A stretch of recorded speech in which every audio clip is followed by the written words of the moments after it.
প্রিয় শিক্ষার্থীবৃন্দ, ঝাড়ডাঙ্গা কলেজ পরিবারের পক্ষ থেকে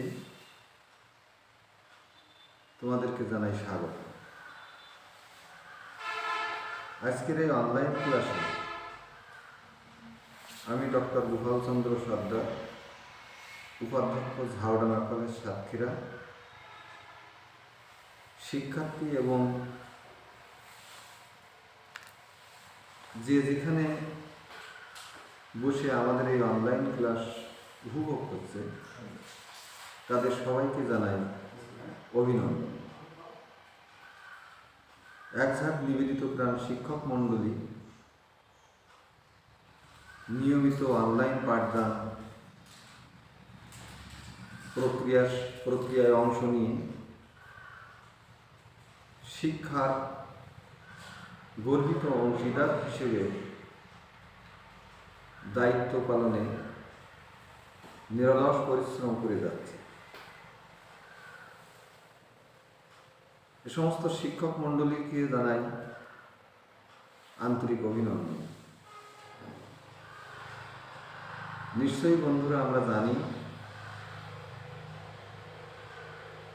বর্তমানে করোনা ভাইরাসের নতুন ভ্যারিয়েন্ট ওমিক্রন দ্রুত গতিতে আমাদের দেশেও বিস্তার ঘটছে, যার কারণে আমাদের সরকার আবারও আমাদেরকে পাঠদান কার্যক্রম থেকে বিরত থাকার নির্দেশনা দিয়েছেন। এ কারণে অনলাইন ভিত্তিক শিক্ষা কার্যক্রম আরও জোরদার করার কোনো বিকল্প এই মুহূর্তে ভাবা কঠিন হয়ে পড়ছে। প্রিয় শিক্ষার্থীবৃন্দ, আমি আজকের যে বিষয়টি তোমাদের সামনে উপস্থাপন করব সেটি হল বাংলাদেশের গ্রামীণ ও শহুরে সমাজ, উচ্চ মাধ্যমিক সমাজবিজ্ঞান দ্বিতীয় পত্রের ৬ষ্ঠ অধ্যায়ের পঠিত বিষয় একটি। এই অধ্যায়টি নিয়ে আলোচনার প্রাক্কালে যে বিষয়টি অবগত করানো দরকার সেটি হল, আমি বিষয়টি নিয়ে আলোচনার পরে একটি উদ্দীপক বলবো। উদ্দীপকের আলোকে 4টি প্রশ্নও থাকবে। এই 4টি প্রশ্নের উত্তর ভালোভাবে বোঝার জন্য যে প্রক্রিয়ায় আমাদের লেখাপড়া করা উচিত সেই প্রক্রিয়ার অংশ হিসেবে আমি এই 6ষ্ঠ অধ্যায়ে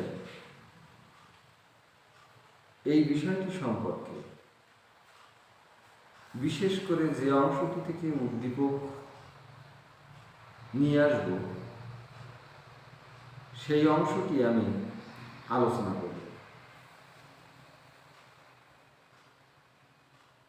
মূলত আলোচনা করব বাংলাদেশের গ্রামীণ সমাজের স্তরবিন্যাস প্রসঙ্গটি, বিশেষ করে তার ধরনগুলো নিয়ে। তবে এ বিষয়টি আলোচনার প্রাক্কালে আমাদের কয়েকটি বিষয় সম্পর্কে একটু পূর্ব ধারণা থাকা প্রয়োজন বলে আমার মনে হচ্ছে। যা হোক বন্ধুরা, মূল প্রসঙ্গে যাওয়ার আগে আমাদের জানতে হবে সমাজ এবং সমাজ কাঠামো।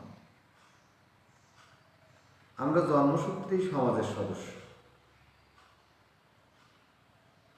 যে সমাজে জন্মগ্রহণ করুক না কেন, ওই সমাজেই সে জন্মসূত্রে সদস্য হিসেবে তার দৈনন্দিন কার্যক্রমের ভিতরে কালাতিপাত করে। এই সমাজের ভিতরেই গড়ে উঠেছে অনেক প্রতিষ্ঠান, অনেক প্রথা, অনেক গোষ্ঠী, অনেক সংগঠন। এজন্য আমাদের জানা দরকার সমাজ কাঠামোটা কি। আমরা জানি সমাজবিজ্ঞানের জনক অগাস্ট কোত, তারপরেই যে নামটি খুব বেশি আলোচিত, সমাজবিজ্ঞানের জগতে আলোড়ন সৃষ্টিকারী নাম, সেটি হল হারবার্ট স্পেন্সার। 1820 সালে ইংল্যান্ডে তার জন্ম এবং 1903 সালে তার মৃত্যু হয়। চিরকুমার এই সমাজবিজ্ঞানী সর্বপ্রথম সমাজ কাঠামো প্রত্যয়টি ব্যবহার করে এবং অত্যন্ত বিস্ময়ের বিষয়, ডারউইন যেমন জীববিজ্ঞানের বিবর্তনবাদী তত্ত্বের জন্য বিখ্যাত হয়ে আছেন, হারবার্ট স্পেন্সার তেমনি সমাজবিজ্ঞানের জগতে সামাজিক বিবর্তনবাদী তত্ত্বের জন্য বিখ্যাত হয়ে আছেন। এই ব্যক্তি প্রথম সমাজ কাঠামো বা ইংরেজিতে যাকে আমরা বলি সোশ্যাল স্ট্রাকচার, এটি ব্যবহার করে। সমাজ এবং সমাজ কাঠামো এর ভিতরে একটি মৌলিক তফাৎ হলো এরকম, সমাজ অনেকটা অ্যাবস্ট্রাক্ট ওয়েতে আমাদেরকে বুঝতে হয়। যেমন আমরা যদি বলি মানুষ, তাহলে আমরা অনুমান বা অনুভব করতে পারি যে মানুষ আসলে কোন কোন বিষয়ের সমন্বয়ে সচল। কিন্তু যখন আমরা একজন মানুষের বিভিন্ন অঙ্গ প্রত্যঙ্গের স্পেসিফিক নাম বলি এবং তাদের ফাংশন বা তাদের কাজ নিয়ে কথা বলি, তখন কিন্তু আরেকটি বিষয় বোঝায়। যেমন হাতের কথা বললে হাতের একটি কাজ আছে, আমরা যদি মুখের কথা বলি মুখের একটি কাজ আছে, আমরা যদি চোখের কথা বলি চোখের একটি কাজ আছে, আমরা যদি মাথার কথা বলি তাহলে মাথার একটি কাজ আছে। যা হোক, এই যে বিভিন্ন অর্গান, এর যে স্বতন্ত্র বৈশিষ্ট্য, এই বৈশিষ্ট্যগুলোর সমন্বয়েই আমরা একটা মানুষকে কল্পনা করতে পারি। এই যে কল্পনার জায়গা থেকে যখন আমরা বুঝি, অনুভব করি, দৃশ্যমান কোনো কিছু দেখি, তখন আমরা দেখি একটা মানুষ। এমনিভাবে যদি আমরা তুলনা করে যদি সমাজের দিকেও তাকাই, সমাজ বললেই আমরা বুঝি অনেক মানুষ বিভিন্ন জায়গায় বিভিন্ন ফাংশনে বিভিন্নভাবে জড়িত আছে। কিন্তু যখন আমরা সমাজ কাঠামো বলবো, তখন আমরা বিষয়টিকে এমনভাবে সংজ্ঞায়িত করতে পারি, সমাজস্থ ব্যক্তির দ্বারা গঠিত একটি ব্যবস্থা যেখানে মানুষের পারস্পরিক সম্পর্ক প্রাতিষ্ঠানিকভাবে নির্ধারিত। এই যে প্রাতিষ্ঠানিকভাবে নির্ধারিত এই বিষয়টি কেমন? যেমন আমরা পরিবারের সদস্য, পরিবারের একটি ফাংশন আছে। আমরা ধর্মের সদস্য, ধর্মের একটি ফাংশন আছে। আমরা রাষ্ট্রের সদস্য, রাষ্ট্রের একটি ফাংশন আছে। এই যে পরিবার, ধর্ম, রাষ্ট্র অথবা শিক্ষা, এদের প্রত্যেকেরই স্বতন্ত্র একটি ফাংশন আছে। এরা ফাংশনগুলো কিন্তু সবাই করে সমাজের জন্য এবং সমাজের মঙ্গলের জন্য, সমাজের কল্যাণের জন্য। যেমন আমরা যদি মার্ক্সীয় দৃষ্টিতে বা কার্ল মার্ক্সের দৃষ্টিভঙ্গি অনুযায়ী সমাজ কাঠামোকে একটু বুঝতে চেষ্টা করি, তাহলে বিষয়টি এরকম দাঁড়ায়। উনি সমাজ কাঠামোকে ব্যাখ্যা করতে গিয়ে বেসিক স্ট্রাকচার এবং সুপার স্ট্রাকচার এই দুটি প্রত্যয়ের অবতারণা ঘটিয়েছে। বেসিক স্ট্রাকচার বলতে উনি বুঝিয়েছেন উৎপাদন পদ্ধতি। উৎপাদন পদ্ধতিটা কেমন? উৎপাদন পদ্ধতির সাথে সম্পর্ক আছে উৎপাদন সম্পর্ক এবং উৎপাদন শক্তি। উৎপাদক ও অনুৎপাদক শ্রেণীর মধ্যকার যে অর্থনৈতিক ও সামাজিক সম্পর্ক, সেটি হল উৎপাদন সম্পর্ক। আর উৎপাদন শক্তিটা কি? কাঁচামাল, হাতিয়ার, শ্রমশক্তি, জ্ঞান এবং শ্রম বিভাজন। যে কোনো একটি কাজ করতে গেলে বিভিন্ন রকমের শ্রমের বিভাজন করে সেই কাজটি সমাধা করতে হয়। এইগুলোর সাথে উৎপাদক শ্রেণী বা শ্রমিক শ্রেণীর, শ্রমজীবী মানুষের একটি সম্পর্ক উনি স্থাপন করতে চেয়েছেন, এবং এটি হলো উৎপাদন পদ্ধতি। তো এই যে উৎপাদন পদ্ধতি, এটিকেই উনি বেসিক স্ট্রাকচার হিসেবে চিহ্নিত করেছেন। কারণ এই বেসিক স্ট্রাকচার ছাড়া মানুষের মৌলমানবিক যে চাহিদা, মৌলমানবিক যে প্রয়োজনীয়তা, এটি কোনো অবস্থাতেই সুসম্পন্ন হওয়া সম্ভব নয়। যখন এই বেসিক স্ট্রাকচার সবল বা দুর্বল, ত্রুটিযুক্ত বা ত্রুটিপূর্ণ, যে ধরনেরই হোক না কেন, তার উপরেই কিন্তু প্রতিস্থাপিত থাকে একটি রাষ্ট্রের কাঠামো, আইন, সরকার, সেই সমাজের প্রথা, বিশ্বাস এবং সংস্কৃতি। এবং মানুষের বিশ্বাসের জায়গাটিও ওভাবেই সোশ্যালাইজড হয় সমাজে, ওভাবেই প্রতিষ্ঠা পায় সমাজে, এবং ওভাবেই নতুন প্রজন্ম, বিভিন্ন প্রজন্ম ভাবতে শেখে।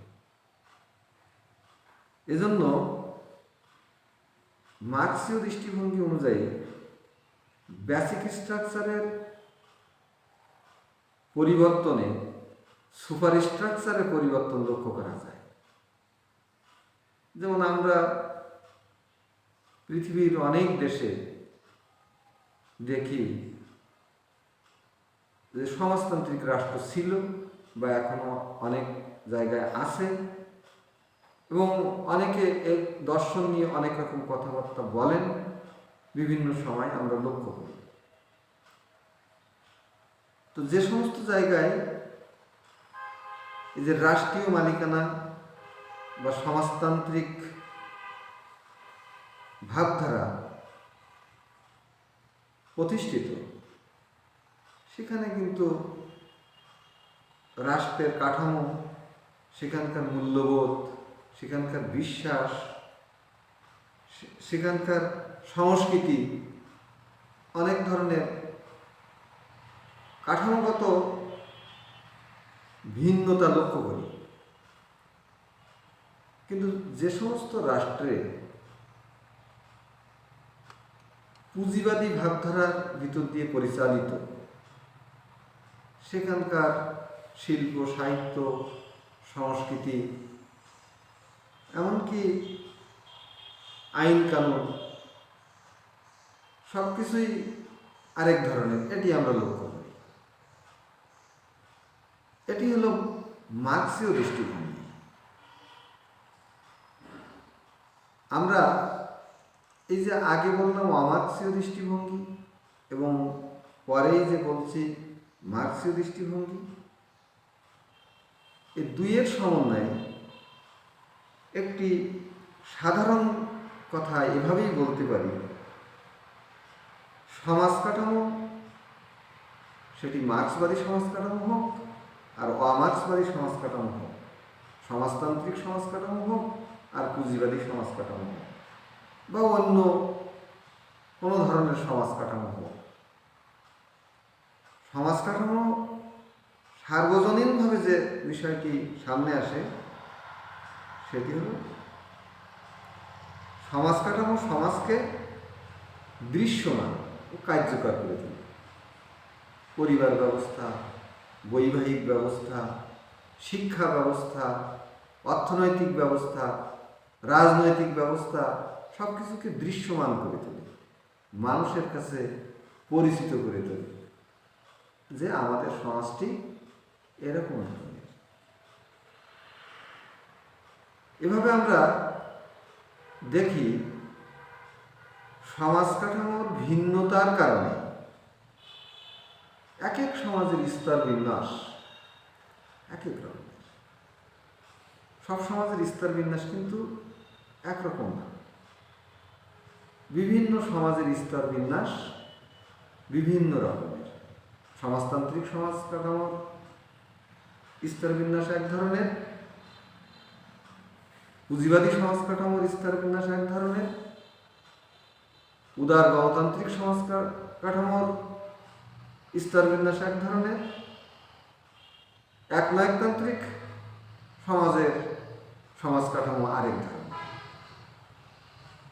গ্রামের সমাজ কাঠামো এক ধরনের, শহরের সমাজ কাঠামো আরেক ধরনের। আমরা যদি সিঙ্গাপুরের সমাজের দিকে যাই সেখানকার সমাজ কাঠামো এক ধরনের, আমরা যদি ব্রিটেনের সমাজ ব্যবস্থার দিকে যাই সেখানকার সমাজ কাঠামো আরেক ধরনের। আবার আমাদের ভারতবর্ষের, আমাদের বাংলাদেশ, ভারত, পাকিস্তান এখানকার সমাজ কাঠামো আরেক ধরনের। এর ভিত্তিতেই কিন্তু স্তর বিন্যাসে রকম ফের আছে, স্তর বিন্যাসে পার্থক্য আছে, বৈসাদৃশ্য আছে। তাহলে স্তর বিন্যাসের ক্ষেত্রে আমরা যে বিষয়টি সামনে আনতে পারি সেটি হল সামাজিক অসমতার কাঠামোগত একটি রূপ। এটি হচ্ছে সামাজিক স্তর বিন্যাস। অসমতা, এই অসমতা হতে পারে প্রাকৃতিক, অসমতা হতে পারে সামাজিক। প্রাকৃতিক অসমতা বা প্রাকৃতিক স্তর বিন্যাসটা যেমন আমরা দেখি যে নারী পুরুষ, এটিকে অসমতাও বলা যায়, স্তর বিন্যাস স্তরও বলা যায়। শিশু বৃদ্ধ আমরা এরকম বলতে পারি। আবার দেখা যাচ্ছে যে লম্বা মানুষ খাটো মানুষ, আবার সাদা মানুষ কালো মানুষ, এরকম বিভিন্নভাবে স্তর বিন্যাস কিন্তু আমরা বলতে পারি। সামাজিক স্তর বিন্যাস, সামাজিক স্তর বিন্যাস কোনগুলো? সামাজিক স্তর বিন্যাস যেমন আমরা ধনী দরিদ্র, তারপরে হিন্দু মুসলিম বৌদ্ধ খ্রিস্টান, তারপরে শিক্ষিত অশিক্ষিত, তারপরে এই যে হিন্দু সমাজ আছে ব্রাহ্মণ ক্ষত্রিয় বৈশ্য শূদ্র, এরকম বিভিন্ন ধরনের আমরা স্তর বিন্যাস দেখতে পাই। তো বাংলাদেশের প্রেক্ষাপটে সামাজিক স্তর বিন্যাস সম্পর্কে আমরা একজন সমাজবিজ্ঞানীর কথা বলতে পারি, এ.কে.এম. আমিনুল ইসলাম। তিনি Bangladesh village conflict, cohesion and anthropological study of politics এই গ্রন্থে তিন ধরনের স্তর বিন্যাসের কথা বলেছেন। একটি হলো ভূমি মালিকানা, অর্থাৎ সেখানে ভূমির মালিক, অনেক জমি জায়গার মালিক, এবং আরেক পক্ষে থাকবে ভূমিহীন। দুইটা ভাগে আমরা ভাগ করতে পারি। আরেকটি হচ্ছে জনপ্রতিনিধিত্ব। সেখানে আমরা জনপ্রতিনিধি ও সাধারণ মানুষ, আমরা যে স্তর বিন্যাসটি নিয়ে আসছি এটা গ্রামীণ সমাজের স্তর বিন্যাস। যেহেতু আমাদের উদ্দীপকটি থাকবে গ্রামীণ সমাজের স্তর বিন্যাসের উপরে, সেহেতু আমরা এটি নিয়েই কথা বলছি। এবং আমাদের এই অংশটা পড়েই আমরা যে উদ্দীপকটা উত্তর দিতে পারবো, বা উদ্দীপক পড়েই আমরা যে অংশটা বুঝতে পারবো বইয়ের এই অংশে আছে, সেই অংশটাই আমি শুধু আলোচনা করছি। জনপ্রতিনিধিত্ব যেটা, সেটা হলো এরকম: জনপ্রতিনিধি ও সাধারণ মানুষ, চেয়ারম্যান, মেম্বার, মোড়ল, মাতব্বর। তারপরে আমরা অনেক সময় যেগুলো দেখি যে বিভিন্ন ক্ষেত্রে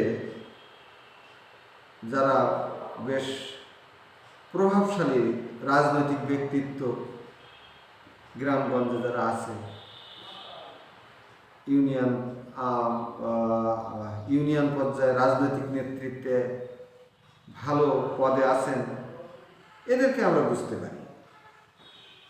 আর যারা এর বাইরে যারা থাকে তারা সবাই সাধারণ মানুষ। তাদের ভিতরে অনেকে রাজনীতি সচেতন থাকতেও পারে, নাও পারে, কিন্তু এই বিষয় সম্পর্কে উভয় ভাবনা চিন্তা তারা করবে। 3 নম্বর যে কথাটি এ.কে.এম. আমিনুল ইসলাম বলেছেন সেটি হল ধর্মভিত্তিক শিক্ষা ও পেশা।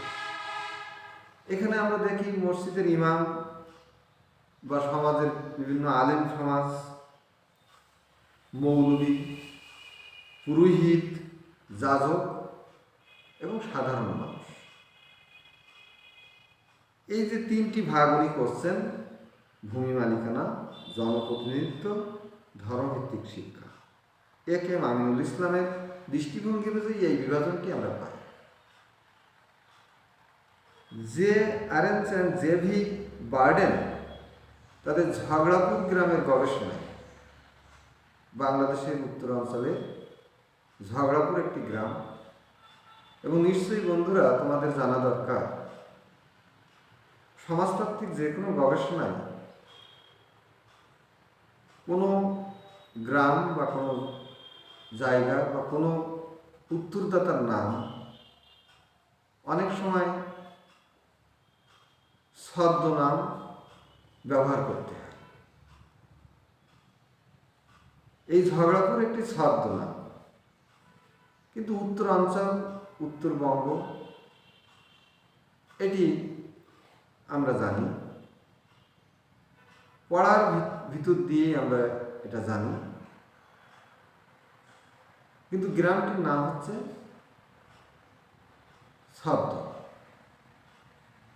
ছদ্ম নামেই এই ঝগড়াপুর গ্রামটি পরিচিত। জে আরেন্স এবং জে.ভি. বার্ডেন এই ঝগড়াপুর গ্রামের উপর গবেষণা করে উনিও 3টি শ্রেণীর কথা উল্লেখ করেছেন: ধনী কৃষক, যারা অনেক জায়গা জমির মালিক, যাদের অনেক সহায় সম্পত্তি আছে, তাদেরকে উনি বুঝিয়েছেন; মধ্যবিত্ত, যারা মোটামুটি স্বয়ংসম্পন্ন, অতিরিক্ত কোনো অর্থ তাদের সঞ্চিত হয় না, কিন্তু ভালোভাবে তাদের সংসার চলে, নির্বাহ হয়, সুখ শান্তিতেই চলে। আরেকটা শ্রেণী হচ্ছে দরিদ্র কৃষক, যারা খুবই অল্প জমির মালিক, বা কেউ হয়তো দিনমজুর, কেউ হয়তো ভূমিহীন, এরকম বিভিন্ন ক্ষেত্র থাকতে পারে। বাংলাদেশের একজন প্রখ্যাত অর্থনীতিবিদ আকলাকুর রহমান, তিনিও 3 ধরনের কথা বলেছেন গ্রামীণ সামাজিক স্তর বিন্যাসে: ধনী কৃষক, মাঝারি কৃষক আর দরিদ্র কৃষক। জে আরেন্স এবং বার্ডেন আর আকলাকুর রহমান এই 3 জনই মূলত 2টি গবেষণায় অনেকটা অভিন্ন স্তর বিন্যাসের কথাই বলেছেন, অর্থাৎ ধনী কৃষক, মাঝারি বা মধ্যবিত্ত কৃষক এবং দরিদ্র কৃষক।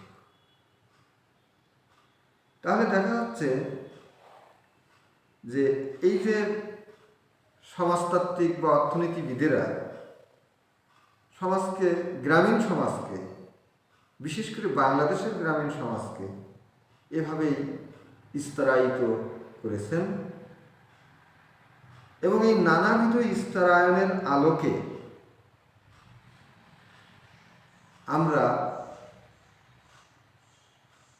5টি স্তরবিন্যাসের সন্ধান পাই। এই 5টি স্তরবিন্যাস কি কি? 5টি স্তরবিন্যাস হচ্ছে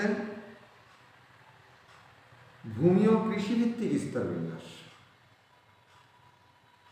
ভূমি ও কৃষিভিত্তিক স্তরবিন্যাসের আবার 5টি ভাগ আছে, যাকে আমরা উপবিভাগও বলতে পারি। এই উপবিভাগগুলো কি? প্রথম হচ্ছে ভূমিহীন দিনমজুর। ভূমিহীন দিনমজুর যারা অন্যের জমিতে কাজ করে জীবিকা নির্বাহ করে, যাদের নিজের কোনো সহায় সম্পত্তি নেই, অন্যের জমিতে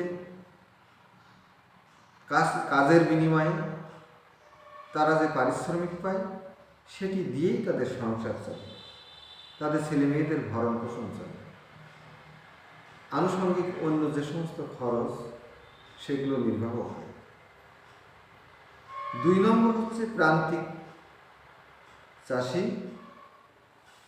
প্রান্তিক চাষি কারা? যারা স্বল্প ভূমির মালিক, যা চাষ করে কোনো রকমে তাদের দিন চলে, কোনো রকমে দিন চলে। তাদের মাঝে মাঝে অন্যের জমি হয়তো একটু চাষ করা লাগে, বা অন্যের জমিতে মাঝে মাঝে তারা দিনমজুরের ভূমিকায়ও অবতীর্ণ হয়, কাজ করে। এভাবেই তাদের জীবিকা নির্বাহ হয়। ক্ষুদ্র চাষি, যারা নিজের জমির বাইরে অন্যের জমিও চাষ করে এবং এভাবেই তাদের সংসার চলে, তাদের ছেলে মেয়েদের ভরণ পোষণ। এই যে প্রান্তিক চাষি এবং ক্ষুদ্র চাষি, এদেরকে আমরা একটি ভাগ হিসেবে বর্গা চাষিও বলতে পারি।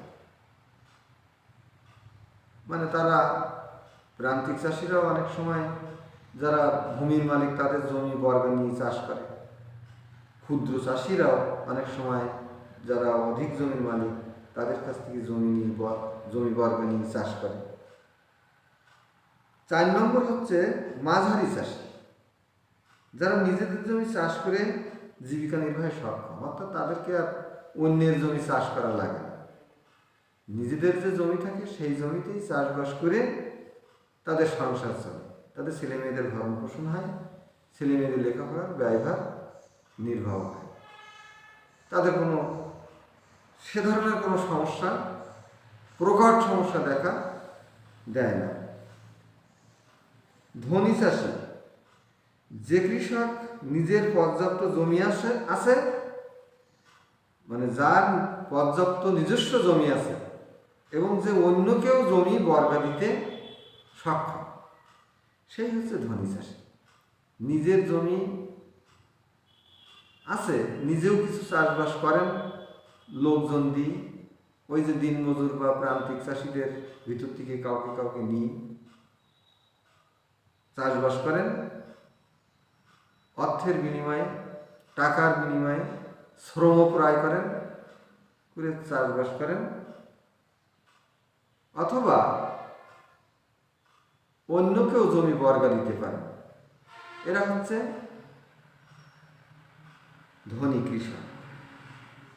অনুপস্থিত ভূমি মালিক, এটি অত্যন্ত পরিচিত দৃশ্য।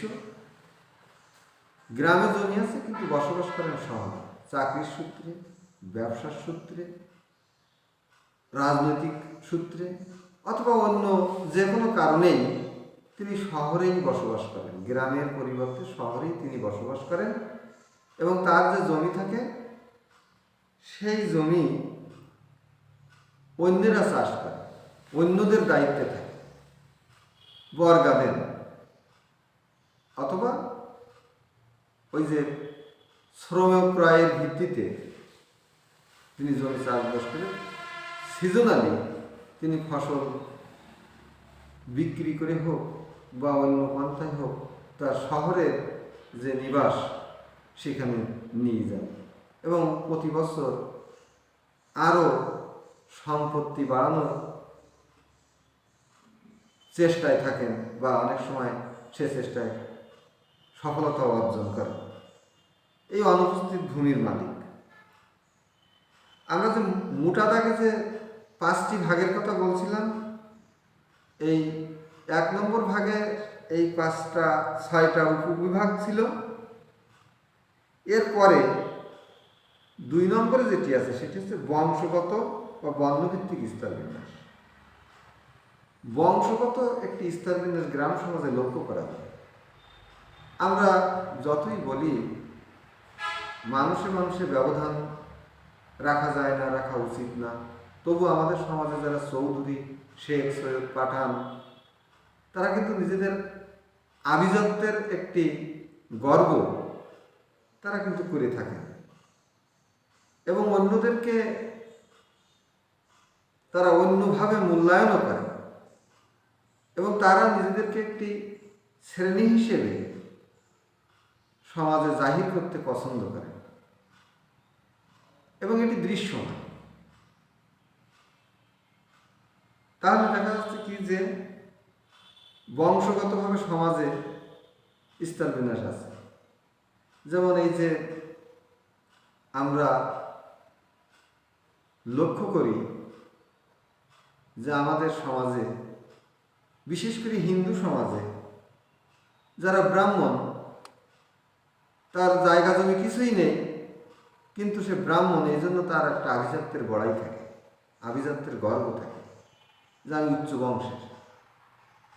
ব্রাহ্মণ, ক্ষত্রিয়, বৈশ্য, শূদ্র, অস্পৃশ্য এবং এই যে আমরা যাদেরকে দেখি সুইপার বা যারা জুতা সেলাই করে এদের দেখি, এবং বিশেষ করে হিন্দু সমাজে যাদেরকে আমরা একেবারেই অস্পৃশ্য শ্রেণীভুক্ত হিসেবে ট্রিট করি এবং এইভাবে সামাজিক মূল্যায়ন হয়, তাদের বিভিন্ন দরবারে বিভিন্ন জায়গায় বসতে দেওয়ার ক্ষেত্রে, কথা বলার ক্ষেত্রে, কাজের অধিকার দেওয়ার ক্ষেত্রে আমরা আচার আচরণের মাধ্যমে অনেক কিছু কিন্তু প্রকাশ করে ফেলি। এই যে বংশের একটি স্তরবিন্যাস, এটি সমাজে কিন্তু আছে। এটি গ্রামীণ সমাজে, যেহেতু আমি গ্রামীণ সমাজ নিয়ে কথা বলছি, গ্রামীণ সমাজে এগুলো লক্ষ্য করা যায়। আমরা 3 নম্বরে যেটি পাই সেটি হচ্ছে ধর্মভিত্তিক স্তরবিন্যাস। যেমন আমরা অনেক কিছুই বলি, মানুষে মানুষে ব্যবধান করতে চাই না, জাতের বড়াই করতে চাই না, আমরা কালো সাদার ব্যবধান করতে চাই না, কিন্তু তবুও আমরা দৃশ্যত দেখি যে সমাজে একটি স্তরবিন্যাস আছে ধর্মের উপর ভিত্তি করে। হিন্দু, মুসলিম, বৌদ্ধ, খ্রিস্টান, এভাবে কিন্তু সমাজে একটি স্তরবিন্যাস আছে এবং অনুভূতিগতভাবে একটি আলাদা ভাবধারা আমরা কিন্তু বিভিন্নভাবে লক্ষ্য করি। তাহলে দেখা যাচ্ছে কি ধর্মের ভিত্তিতে কিন্তু সমাজে একটি স্তরবিন্যাস দৃশ্যমান। শিক্ষা ও পেশার ভিত্তিতেও স্তরবিন্যাস লক্ষ্য করা যায়। যেমন উচ্চশিক্ষিত লোকজন আছে, এখন তো গ্রামে MA পাস, BA পাস লোকজন আছে, তারা নিজেদেরকে একটি শ্রেণী হিসেবে দাবি করে। কোনো জরিপকারী গেলে বা কোনো উচ্চ প্রশাসনিক ব্যক্তি গেলে তারা নিজেদেরকে বলে যে আমরা এই গ্রামে এতজন MA পাস লোকজন আছি, কি আমরা এতজন BE পাস লোকজন আছি। মানে সামনে যদি কাউকে দেখে তা বলে যে হ্যাঁ, এ ভাইও তো BE পাস বা MA পাস, মানে নিজেদেরকে একটি শ্রেণীভুক্ত করতে চায়। তাহলে উচ্চশিক্ষিত লোকজন তারা একটা শ্রেণী দাবি করে, যারা নিরক্ষর তারা একটা শ্রেণীভুক্ত হয়ে যায়, যারা SSC পাস বা হাই স্কুল লেভেল পর্যন্ত লেখাপড়া করা তারা একটি শ্রেণী হয়ে যায়। এমনিভাবে দেখা যাচ্ছে আজকাল গ্রামে বিভিন্ন রকমের পেশাভিত্তিক শ্রেণীও আমরা লক্ষ্য করি। এক শ্রেণী আছে যারা চাকরি করেন, কেউ হাই স্কুল, কেউ প্রাইমারি, কেউ কলেজ, কেউ মাদ্রাসা, বিভিন্ন জায়গায় চাকরি করেন। এই চাকরির সূত্র ধরে তারা একটা শ্রেণী। আবার দেখা যাচ্ছে যে কোনো কোনো গ্রামে হয়তো থাকতে পারে যে জেলে পাড়া, তারা মানে ওই গ্রামের ভিতরে একটি পাড়া আছে জেলে পাড়া, তার মানে তারা হচ্ছে মাছ ধরে এবং মাছ বিক্রি করে জীবিকা নির্বাহ করে। কোনো কোনো জায়গায় আছে যারা মানে তাঁতি সম্প্রদায়, যারা তাঁত বুনে জীবিকা নির্বাহ করত, যদিও এই তাঁতের কারবার এখন নেই, কিন্তু তারা তাঁত বুনেই তাদের জীবিকা নির্বাহ করত। এখনও কিন্তু এটি সচল আছে যে ওরা তো কারিগর সম্প্রদায়। যেমন আমাদের আঞ্চলিক ভাষায় অনেকে বলে ওরা তো জুলা সম্প্রদায়, এরকম বলে। তার মানে কি বোঝায়? বোঝা যায় যে আমরা হলাম চাষি সম্প্রদায়।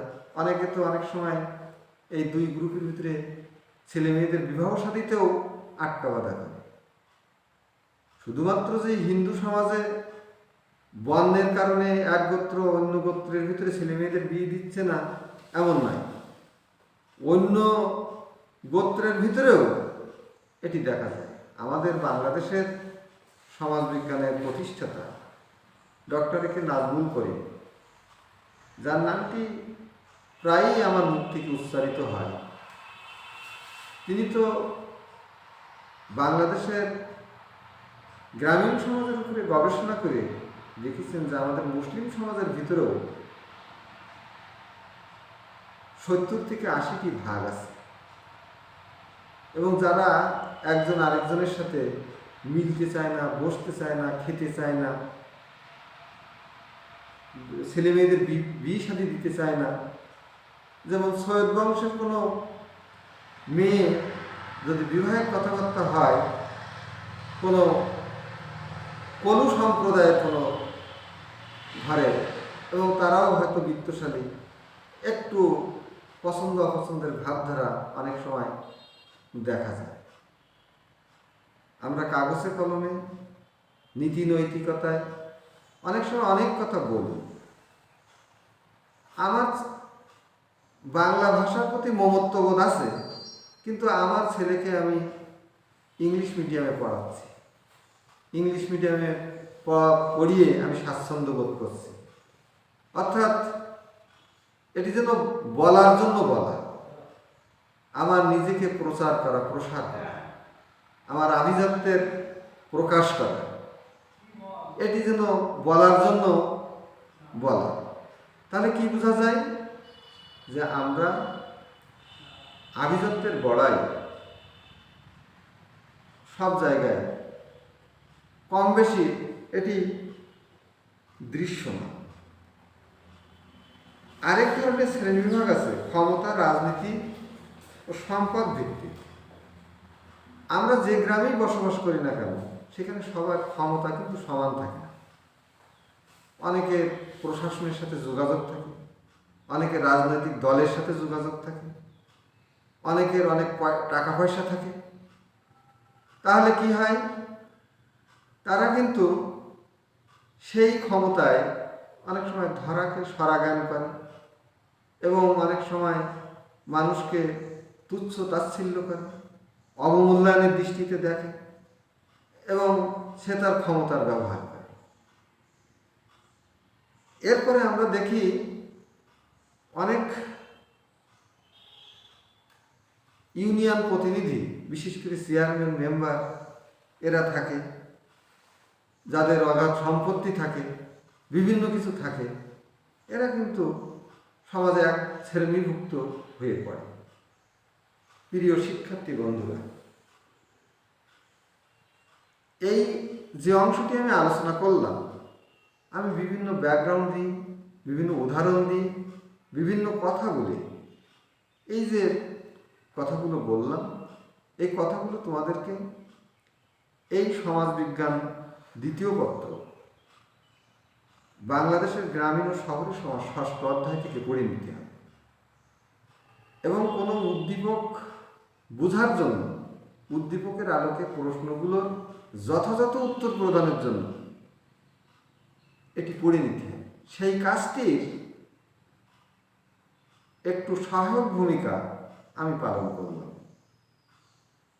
নিশ্চয়ই বন্ধুরা তোমরা বুঝতে পারছ যে উদ্দীপকের আলোকে প্রশ্নের উত্তর দিতে হলে আমাদের পাঠ্য বই পড়ার কোনো বিকল্প নেই, কোনো বিকল্প হতে পারে না।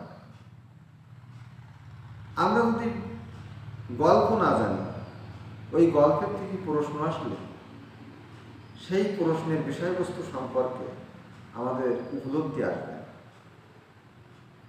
যে বিষয় সম্পর্কে পড়া হবে না সেই বিষয় সম্পর্কে আমরা জানতে পারব। সুতরাং আমাদের পড়তে হবে, জানতে হবে। নিয়মিত পাঠাভ্যাস, নিরন্তর লেগে থাকা, বিরতিহীনভাবে লেগে থাকা। আমি কতটুকু করলাম, কি করলাম না, কতটুকু পারলাম, কি পারলাম না, এটি না ভেবে সবসময় আমার চিন্তাটিকে বর্তমান জগতে নিয়ে এসে বইয়ের ভিতরে নিয়ে আমি যদি পড়তে থাকি তাহলে সফলতা আসতে বাধ্য। দূরেরও কাছের প্রিয় শিক্ষার্থী বন্ধুরা, আমি এখন তোমাদের সামনে একটি উদ্দীপক উপস্থাপন করছি। এই উদ্দীপকের আলোকে আমি 4টি প্রশ্ন, যার সমাধানও আমি দিয়ে দেব, এবং তখন তোমরা বুঝতে পারবে পড়ার সাথে উদ্দীপক বোঝা এবং সেই আলোকে প্রশ্নের উত্তর দেওয়া অত্যন্ত কানেক্টিভ এবং পরস্পরের সাথে একটি যোগসূত্র আছে। সুতরাং আমাদের এই বিষয়টি উপলব্ধি করতেই হবে। প্রিয় বন্ধুরা, আমি এখন উদ্দীপকটি তোমাদের সামনে পাঠ করছি, তোমরা মনোযোগ দিয়ে শুনবে। উদ্দীপকটি এরকম: উচ্চবংশের নসু চৌধুরীর পরিবারের 3 প্রজন্ম শোভনপুর গ্রামের বিচার সালিসের দায়িত্ব পালন করে আসছে। তবে এখন এ কাজে চৌধুরী পরিবারের গুরুত্ব হ্রাস পাচ্ছে। কিছুদিন আগে নসু চৌধুরীকে নিজের ভূমি বিরোধ মীমাংসার জন্য ক্ষমতাসীন রাজনৈতিক দলের তরুণ নেতার সাহায্য নিতে হয়েছে। এটি উদ্দীপক। এটি 2021 সালে উচ্চ মাধ্যমিক সমাজবিজ্ঞান 2য় পত্রের একটি উদ্দীপক। এই উদ্দীপকের আলোকে যে 4টি প্রশ্ন 4টি। প্রথমটি হল প্রান্তিক কৃষক কারা। দ্বিতীয় প্রশ্ন, নগরের গুরুত্বপূর্ণ বৈশিষ্ট্য অকৃষিজ অর্থনৈতিক কর্মকাণ্ড বুঝিয়ে লিখো। তৃতীয় প্রশ্ন, উদ্দীপকে চৌধুরী পরিবারের ভূমিকা গ্রামীণ ক্ষমতা কাঠামোর কোন উপাদানকে নির্দেশ করে ব্যাখ্যা করে। চতুর্থ প্রশ্ন, উদ্দীপকের বর্তমান পরিস্থিতি গ্রামীণ ক্ষমতা কাঠামোর পরিবর্তনশীলতা নির্দেশ করে, বিশ্লেষণ করে। এই হচ্ছে 4টি প্রশ্ন। আমি গত 2টি ক্লাসে বিশেষ করে সৃজনশীল নিয়ে কথা বলছিলাম। আজকে এই সৃজনশীল প্রশ্নগুলোর উত্তর প্রদানের মাধ্যমে নিশ্চয়ই তোমাদের আরও দক্ষতা বৃদ্ধি পাবে, এটি আমার বিশ্বাস। তো আমরা প্রথম প্রশ্নটিতে আসি, প্রান্তিক কৃষক কারা। আমরা কিন্তু ইতিমধ্যে জেনে ফেলেছি প্রান্তিক কৃষক কারা। আমি সে আলোচনা করেছি এবং আলোচনার সময় বলেছিলাম যে আমি যে অংশটি পড়ছি এই অংশটি থেকেই প্রশ্ন হবে, তাহলে বুঝতে সহজ হবে। আমার পড়া আছে বিধায় প্রশ্নের উত্তর সহজ হচ্ছে। প্রান্তিক কৃষক হচ্ছে যারা নিজেদের স্বল্প জমি চাষ করে জীবিকা নির্বাহ করে এবং ক্ষেত্র বিশেষে অন্যের জমিতেও নিজেদের শ্রম বিনিয়োগ করে, এরাই হচ্ছে প্রান্তিক কৃষক। আমার পড়া থাকলে উত্তরটা একেবারেই সহজভাবে আমি দিতে পারবো। আমার কাছে কোনো কঠিন মনে হবে না। আমরা যখন বলি কোনো প্রশ্ন কঠিন হয়েছে, তখন এর অর্থ দাঁড়ায় এই যে আমার পড়া কম আছে, আমার অনুশীলন কম আছে, যার জন্য আমার কাছে প্রশ্ন কঠিন। যার পড়া আছে তার কাছে কঠিন না। একই প্রশ্ন কেউ বলবে সহজ, কেউ বলবে কঠিন।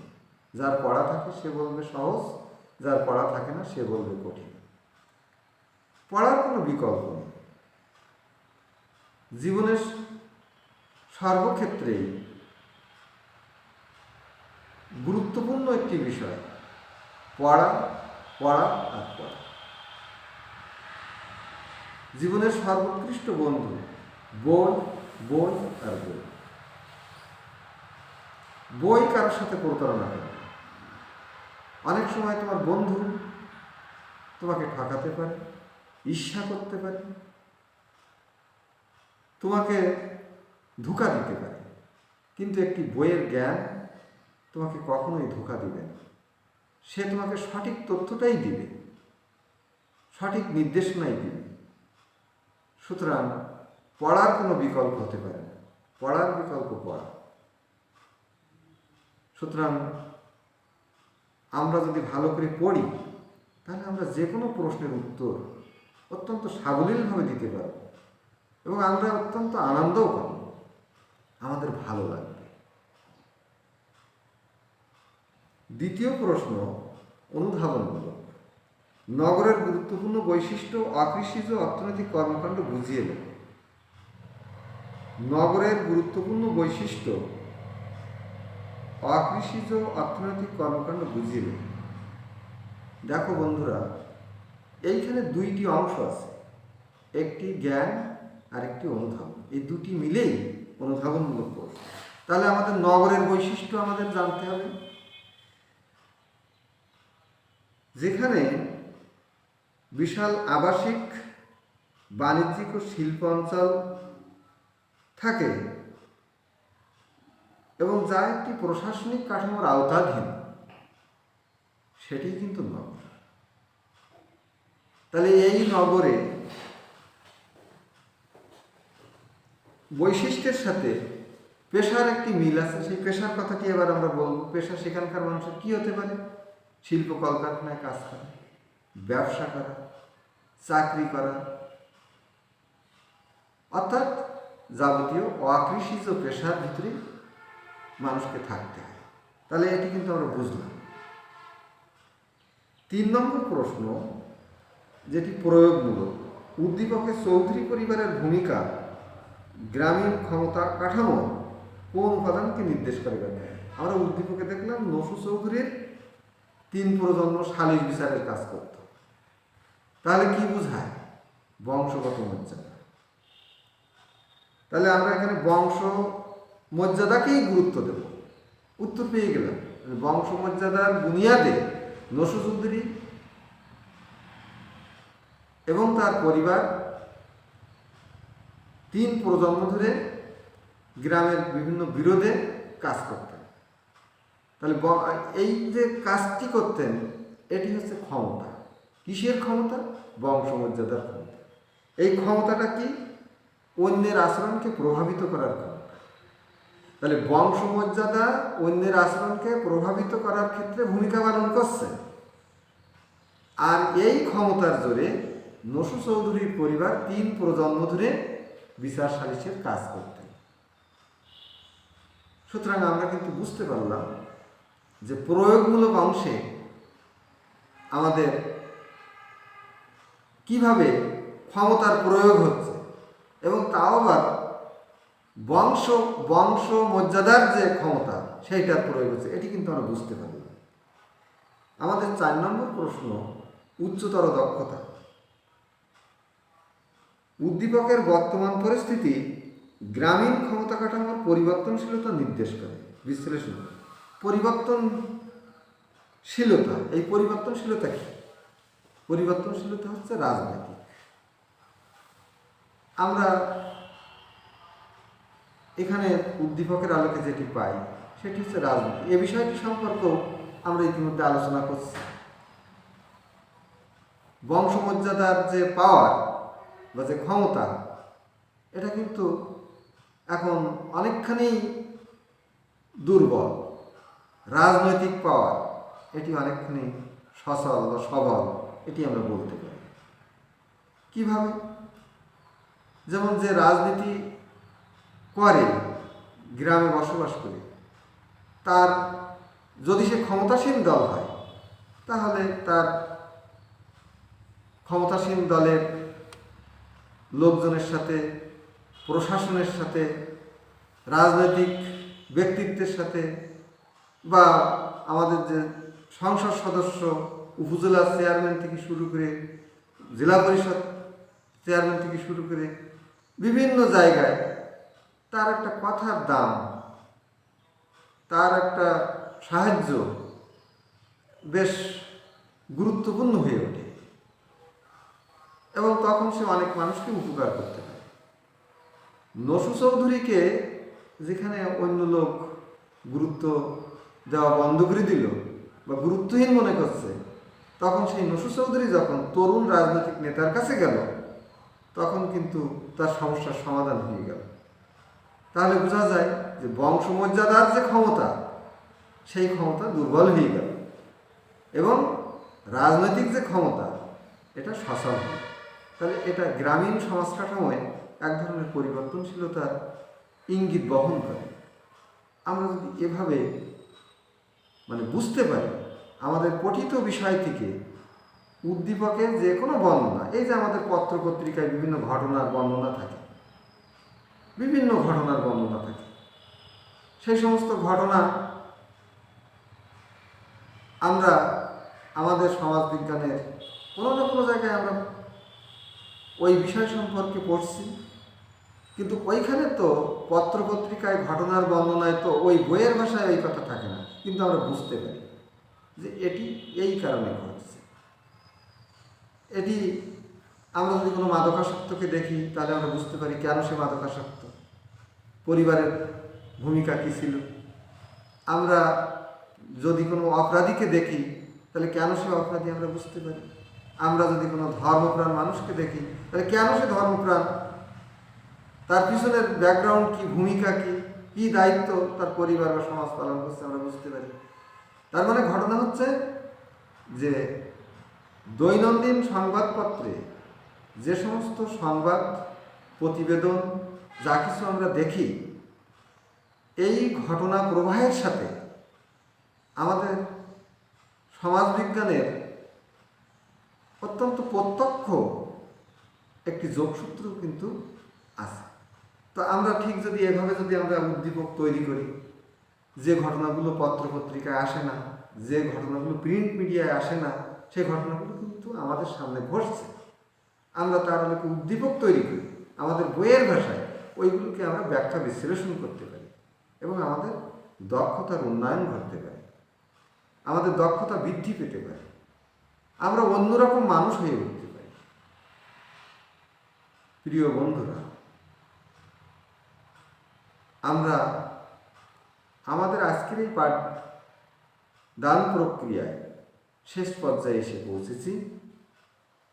নিশ্চয়ই তোমরা অত্যন্ত আন্তরিকতার সাথে, মনোযোগ সহকারে আমার এই পাঠদান প্রক্রিয়াকে গ্রহণ করেছ। আশা করি করোনার এই মহামারীতে, আজকের এই দুঃসময়ে আমরা কিছুটা হলেও উপকৃত হব, এবং আমরা নিয়মিত ঝাউডাঙ্গা কলেজ ইউটিউব চ্যানেল এবং ঝাউডাঙ্গা কলেজ ফেসবুকে নজর রাখব। আর যারা আমরা এখনও ঝাউডাঙ্গা কলেজ ফেসবুকের ফ্রেন্ডশিপ গ্রহণ করেনি, তারা গ্রহণ করব, এবং যারা এখনও আমাদের ইউটিউব চ্যানেলটি সাবস্ক্রাইব করেনি, তারা অবশ্যই সাবস্ক্রাইব করবে, এবং আমাদের এই ক্ষুদ্র প্রয়াস শুধুমাত্র আমাদের শিক্ষার্থীদের জন্য নয়, সকল শিক্ষার্থীদের জন্য। ওই যে বলছিলাম ঝাউডা কলেজ শিক্ষায় অবদান রাখার ক্ষেত্রে গর্বিত অংশীদার হতে চায়, যার জন্য আমাদের অধ্যক্ষ স্যারের নির্দেশনায় আমাদের এক ঝাঁক সুদক্ষ শিক্ষক বিভিন্নভাবে নিয়মিত অনলাইনে পাঠদান কার্যক্রম অব্যাহত রেখেছেন। আশা করি তোমরা এটি সাদরে গ্রহণ করবে। তোমরা সবাই ভালো থাকবে।